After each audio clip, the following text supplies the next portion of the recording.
नीकी गई अनाकनी फीकी परी गुहारी तजौ मनो तारन बिरहु बारक बारनु तारू। इस दोहे में महाकवि जो बिहारी है उनका कृष्ण के प्रति प्रेम अभिव्यक्त हुआ है। वो ये दिखाना चाह रहे हैं कि भक्तों भगवान का इतना घनिष्ठ संबंध भी हो सकता है कि एक भक्त अपनी प्रार्थना नहीं सुनने पर अपने आराध्य को उल्हाना भी दे सकते हैं।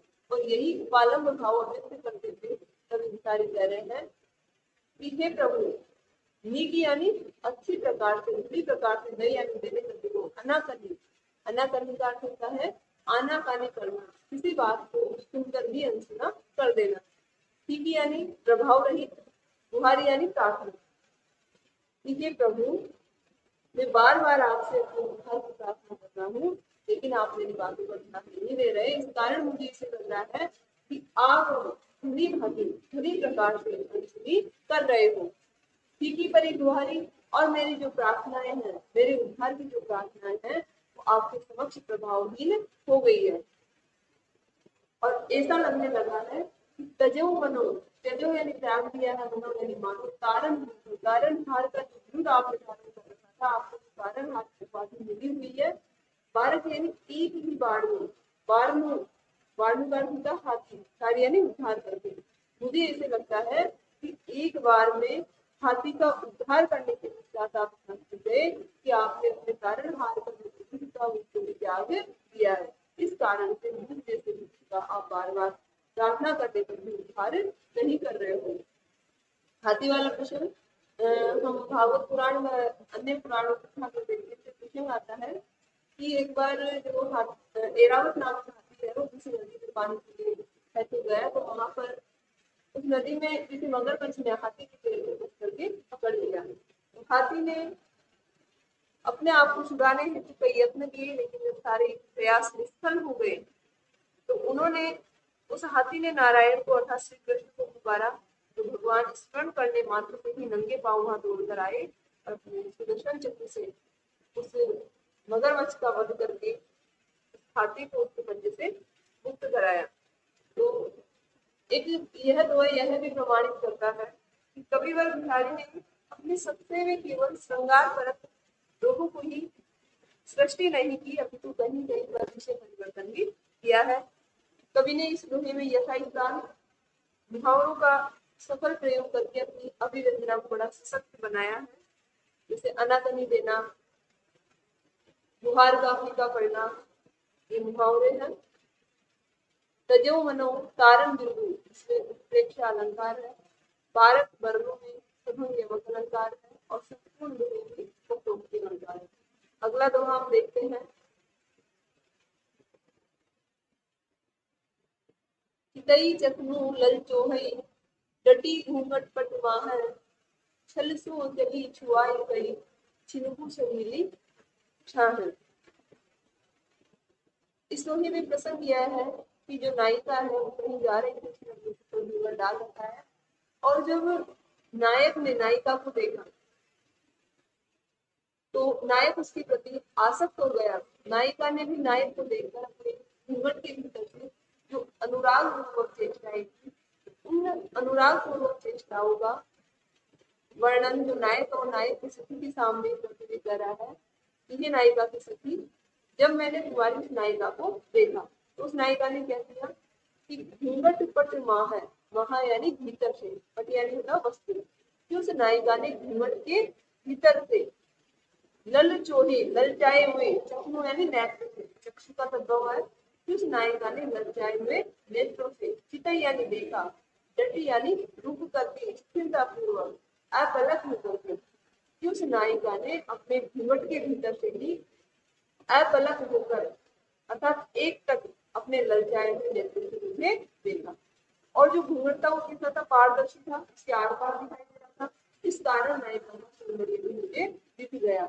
और उस नायिका ने क्या किया, छल सो चली छुआई के, वो छल पूर्वक बड़ी चतुराई के साथ छुआई यानी स्पर्श करा के चली गई।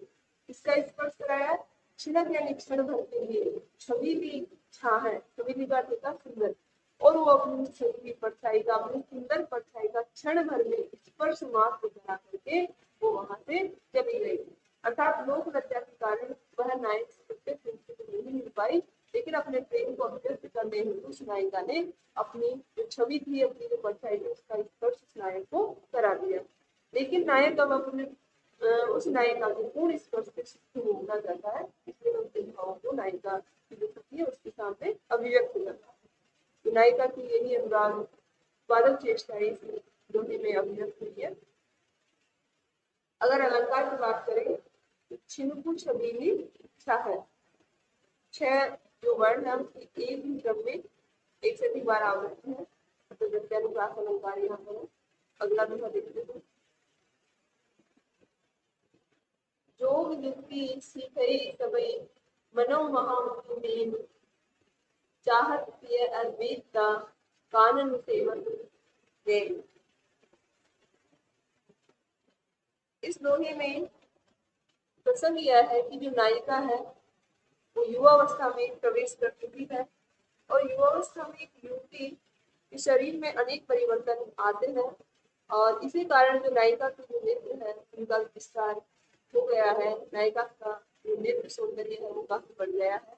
तो उसकी जो समवयस्क स्त्रियां हैं वो नायिका के नेत्रों की कानों तक लंबाई हो गई है, उसकी नायिका की जो नेत्र सौंदर्य का वर्णन करते हुए कह रही है कि हे सखी, तुम्हारे जो नेत्र कानों तक लंबे हो गए हैं, इनको देखकर हमें क्या लग रहा है कि जोग युवती, योग की सारी युक्तियां सीखे यानी सीख गए हैं, इससे महामुनि मेन यानी कामदेव, मनो यानी माना, ऐसा लगता है कि मानो महामुनि कामदेव ने तुम्हारे इन नेत्रों को योग की सारी युक्तियों को सिखा दिया है। और योग से तात्पर्य या प्रेम योग है कि मानो तुम्हारे नेत्र प्रेम योग की सारी युक्तियों को, सारे दोषों को सीख गए हैं।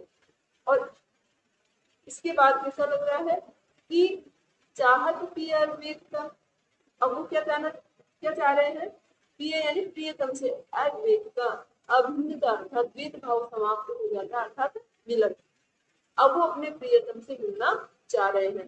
कानन सेवक में, कानों तक लंबे ये नेत्र, कि तुम्हारे जो कानों तक विस्तृत नेत्र है वो अब अपने प्रियतम से मिलना चाह रहे हैं। एक अर्थ यह हुआ। दूसरा इस विश्लेषण अलंकार है तो प्रिय शब्द के दो अर्थ होंगे, एक प्रियतम एक परमात्मा, अद्वैतता का लिखा हो जाएगा। कानन शब्द के भी दो अर्थ है, एक तो कान और दूसरा होगा कानन अर्थात वन या जंगल। नेत्र एक अर्थ नेत्र और दूसरा होगा आचार और संयम रखने वाला इंद्रिय। तो दूसरा अर्थ हम यह समझते हैं, कवि कह रहा है कि मानो कोई महामुनि या बड़ा कोई ऋषि तपस्वी होता है, वो योग की सारी युक्तियां सीख कर, अर्थात जब उसने योग की सारी युक्तियां सीख ली तो उसके बाद वो अपने प्रियतम, और योगी का प्रियतम कौन होगा, परमात्मा, अपने परमात्मा से मिलने हेतु किसी जंगल में निवास करने लगा है। तो नायिका के संदर्भ में इसका अलग अर्थ हुआ और एक महामुनि या योगी के संदर्भ में अलग अर्थ हुआ। महामुनि मेन, महामुनि रूपी मेन तो रूपक अलंकार हो गया। जो युक्ति जवर्ण की एक ही क्रम में एक बार आवृत्ति, अनुप्रास है। जो प्रिय कानून मेन, अलग अलग अर्थ होने के कारण शेष अलंकार। और मनो महामुनि मेन, यहाँ मैं वर्ण की एक से अधिक बार आवृत्ति के कारण प्रत्यनुप्रास अलंकार। अगर एक ही बार आवृत्ति होती है तो शेषानुप्रास, और एक से अधिक बार आवृत्ति है तो प्रत्यनुप्रास। अगला दोहा, खरी पातली कान की कौन बहाओ बानी, आंख कली न रली करे, अली अली दिए जानी। खरी पातली, कान की ये मुहावरा है, इसका अर्थ है कान की कच्ची होना, अर्थात किसी की बात पर सहज विश्वास कर लेना। आंख कली, आंकड़े की कली, रवि यानी विहार करना, प्रेमपूर्वक विहार करना। अली, अली का अर्थ यहाँ भ्रमर है, और इस अली का अर्थ यहाँ पर शक्ति। तो इस दोहे में कवि ने माननीय नायिका का बड़ा सुंदर चित्रण किया है। जो नायिका है उसको यह शंका उत्पन्न हो गई है कि नायक का किसी दासी के साथ प्रेम क्यों चल रहा है, इस कारण से वह मान करके बैठ गई है। नायक ने उसे समझाने की खूब चेष्टा की, लेकिन वह अपना मान नहीं तोड़ रही। तो ऐसी स्थिति में नायक है वो नायिका के सामने अपने मनोभाव को अभिव्यक्त करता है और नायक के भावों को समझने के बाद जो नायिका की स्थिति है और नायिका को समझाने का प्रयास करती हुई कह रही है, ये सखी कैसी है, खरी पातरी कान की, तो कान की बड़ी कच्ची है, अर्थात किसी भी बात को तुम सहज रूप से ही विश्वास कर लेती है। कौन बाहु बानी, तूने कैसी बुरी आदत सीख ली है, बानी का अर्थ होता आदत, तूने कौन सी ये बुरी बात सीख ली है। जिए जानी हे सखी, अली जिए जानी हे मेरी सखी, तू अपने हृदय में इस बात को अच्छी तरह से जान ले, इस बात को हृदय में अच्छी तरह से दिखा ले कि जो अली यानी भ्रमर है वो आंकड़े की कली के साथ, मुद्रे की कली के साथ कभी भी प्रेम विहार नहीं किया करता। या आंख कली कवेंदी दर हुआ निम्न कुल की स्त्री, और जो नायक वो उच्च कुल का है, तो सखी ये समझाना चाह रही है कि उच्च कुल का नायक निम्न कुल की स्त्री के साथ कभी भी प्रेम संबंध स्थापित नहीं कर सकता। अगर मुझे नायक से जो मान रखा था उस मान को भी तोड़ दो। दूसरा, कवि ने प्रसंगानुकूल मुहावरों का प्रयोग करके अभिव्यंजना को बड़ा सशक्त और भव्य बना दिया है। खरी पातरी कान की और बहाव बानी, ये मुहावरे हैं। और इसके साथ ही नारी मनोविज्ञान का भी कवि ने बड़ा सुंदर तरीके दिया है कि नारी का हृदय अत्यंत कोमल होता है और नायिका ने जब ये सुना कि नायक किसी पर नायिका पर अनुरक्त हो गया है तो इस बात पर इसका सही विश्वास कर लेती है। अली और अली एक ही शब्द के अलग अलग अर्थ है, एक सखी और दूसरा भ्रमण, तो यमक अलंकार है। आंख कली न रली करई, यहाँ रूपक अतिशयोक्ति अलंकार है। बहाऊ वाणी जिए जानी, एक वर्ण एक ही क्रम में एक बार आवृत्ति है, छेदानुप्रास अलंकार है। अगला दोहा है, पिय विसुरन को दुसहु दुखु, हरसु जात व्यवसार, दुर्योधन सो देहयति, तजत प्राण इहि बार। इस दोहे में जो महाकवि बिहारी है उन्होंने मध्यावस्था नायिका उसकी जो दुविधा है उसका बड़ा सुंदर चित्रण किया है। और नायिका को दुविधा किस बात की है कि प्योसार यानी पितृशाला, किहर नेहर पिता का घर, कि जो नायिका है वो अपने प्योसार अपने पिता के घर जा रही है। तो हर सुजात उसे बड़ी खुशी भी हो रही है, लेकिन उसे दुख भी हो रहा है प्रिय विसरण, कि वह अपने प्रियतम से बिछुड़ जाएगी।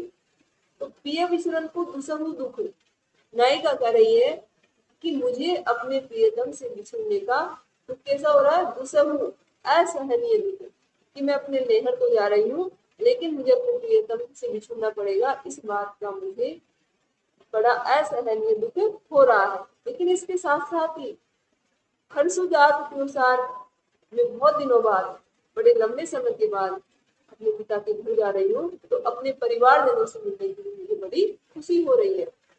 तो नायिका की जो ये दुविधापूर्ण स्थिति है इसकी तुलना कवि ने यहाँ दुर्योधन से की है कि दुर्योधन सो देखिए कि तदित प्राणों को त्यागते समय यही बात, कि दुर्योधन ने प्राणों को त्यागते समय जो दुविधापूर्ण स्थिति देखी थी वही स्थिति अब की बार में देख रही हूँ। दुर्योधन की स्थिति ऐसी क्यों हुई, क्योंकि दुर्योधन को यह वरदान प्राप्त था कि जब वह दुख और सुख अर्थात हर्ष और विषाद का एक साथ अनुभव करेगा तभी उसके प्राण निकल पाएंगे। महाभारत में एक कथा है, कथा इस प्रकार है कि धृतराष्ट्र के पुत्र और कौरव पक्ष के नायक दुर्योधन को यह वरदान था कि उसकी मृत्यु सुख और दुखात्मक स्थिति में होगी, अर्थात सुख और दुख का आभास एक साथ होगा। तो महाभारत के युद्ध में जब अश्वत्थामा ने द्रौपदी के 5 पुत्रों को पांडव समझकर उनका सिर काट दिया, तो द्रौपदी के 5 पुत्रों की इस हत्या को पांडव पुत्रों की हत्या समझकर दुर्योधन अत्यधिक हर्षित हो उठा।